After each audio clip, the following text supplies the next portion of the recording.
lovely afternoon. Welcome to the news updates at 1. My name is Micheal Robert, and this is our first story.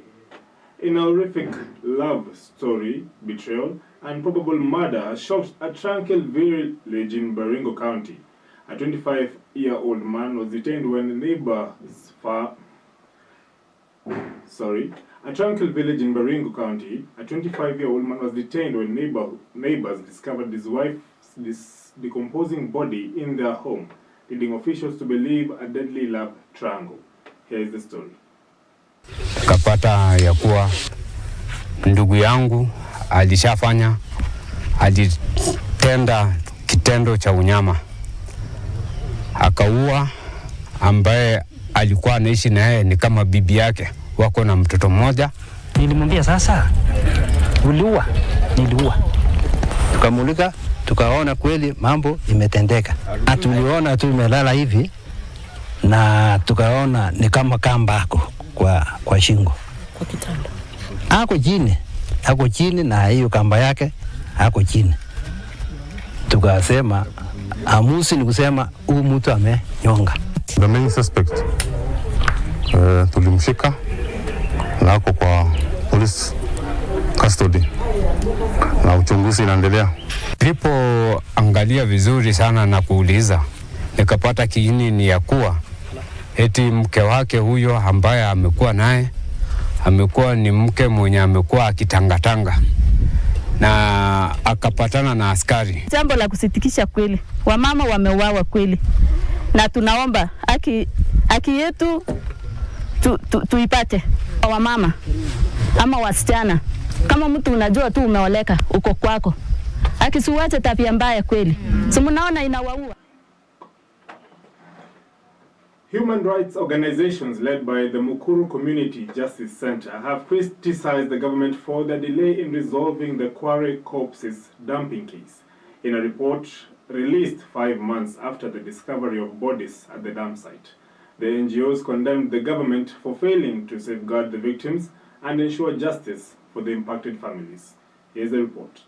Hata wakati nilikuwa nikitoa hizo mili, kuna makara walinishika na wakaniambia wanaweza nificha mbali sana nisioonekana.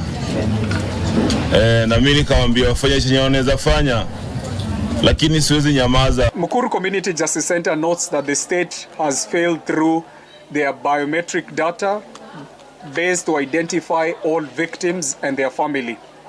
This might explain why at the city mortuary there are a lot of unidentified bodies. Ikakuwa ni vitisho, tukitoa mili pale tunapigiwa mpaka life bullets, tunatishiwa maisha, tukai na amani. After retrieving 9 bodies on the first day, protests erupted in the community and the police started to engage Mukuru residents in running battles.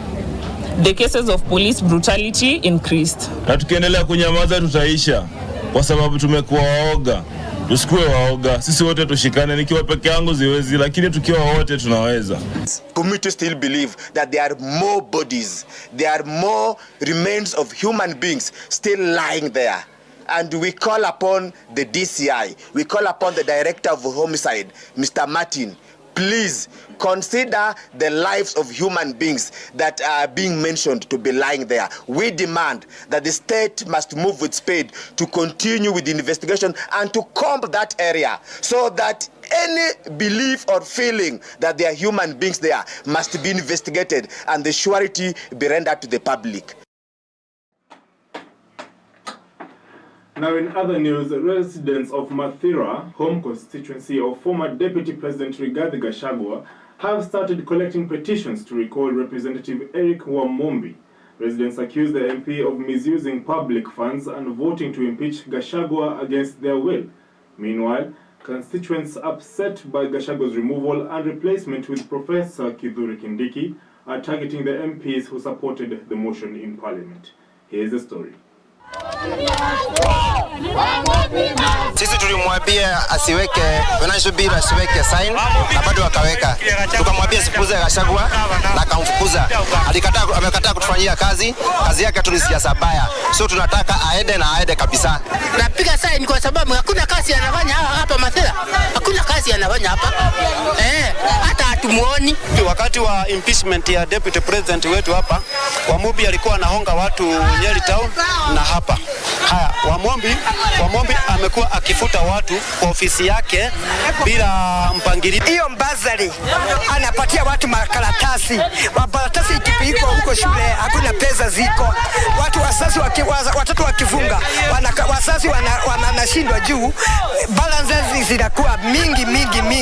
Kulingana na katiba vile imesema section 45 and 46 inasema lazima signatures zikuwe at least 30% of registered voter.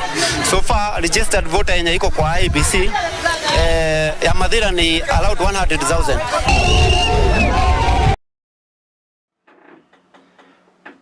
We are heading for a short break. When we come back, more news at 1, so stay tuned.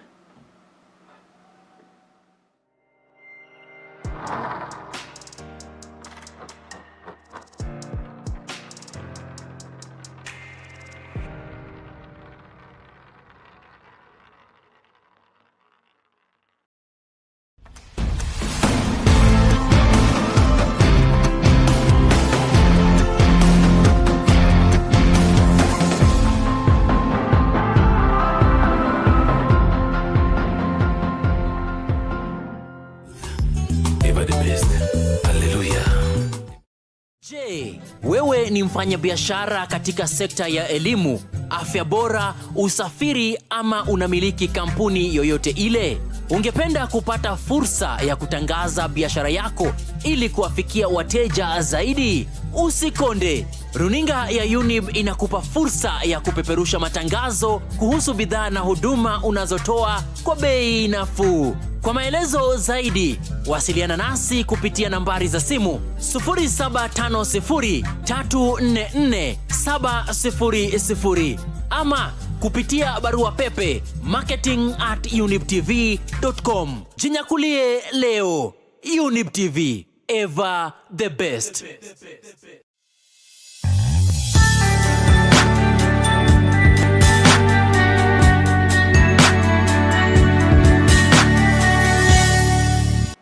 Minutes. The next 10.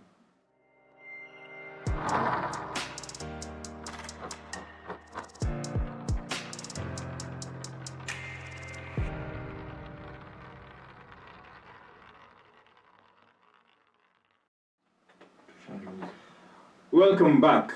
Now, the National Police Service, through Inspector General of Police Douglas Kanja, has emphasized the service commitment to preserving the dignity and well-being of men and women in uniform.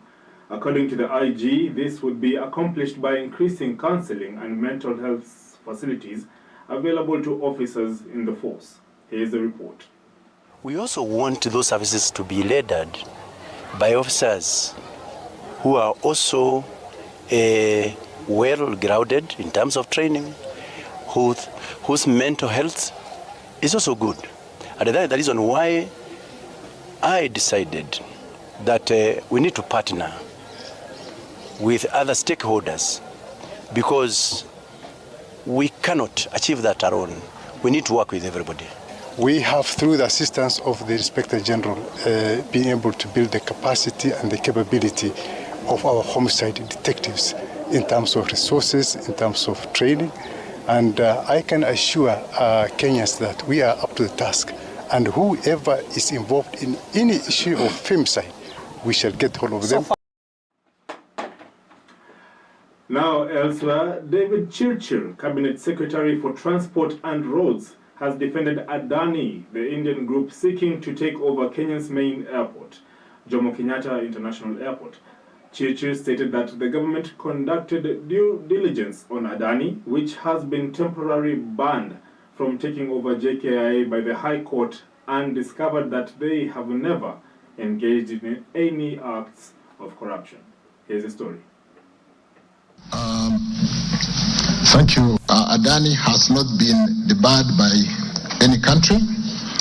There has not been engagement in acts of corruption that we so far found in the due diligence.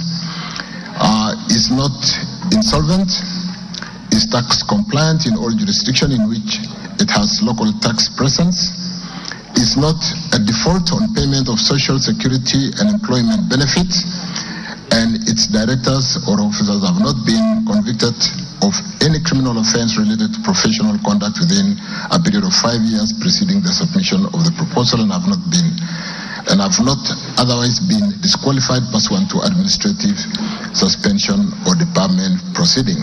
The support that we've received from this House on the 7 shillings additional road maintenance levy, and which I have confirmed we are fairly advanced in securitizing to ensure that we raise some 170, 175 billion Kenya shillings, we should be able to get all contractors back to work. Now in sports, Kenya Sevens rugby team Shujaa is preparing for the HSBC World 7 Series, which begins on November 30th. After experiencing a financial crisis, Kenya Rugby Union Chair Sasha Mutai believes the team is now in a better position after receiving an 84 million shilling sponsorship boost in a 2-year deal. We want to be part of the bandwagon who are doing their test matches and ensure that we get maximum points from Dubai and Cape Town. If we can attain that, then by the time we are hitting all these other legs, all the remaining 4 legs, I think our points will put us at a good place. In regards to the sponsorship, yes, I don't think most of the boys have seen it yet. We didn't know how much it was going to be. And from now, from where I stand now, I cannot pinpoint and say, yes, the boys are happy with the sponsorship. But sponsorships always are good things. And of course, we have good support from the Kenya government, who are also one of our sponsors.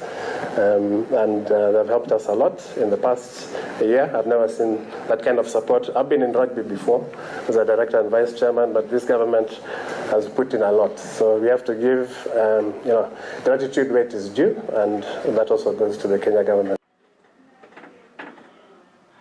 Now on matters athletics, Ruth Chepngetich has won the LGSJAK Sports Personality of the Month Award for October.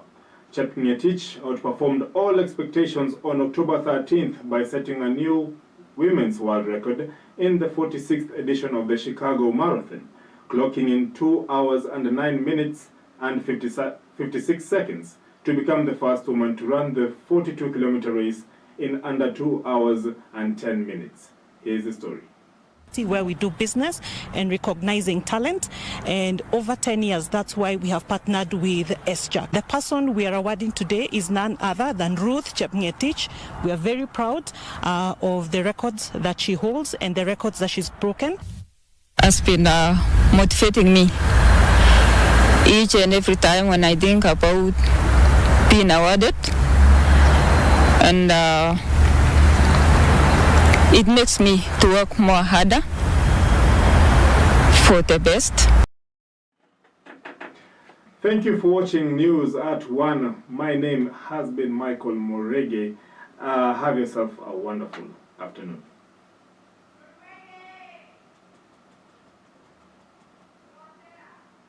Go.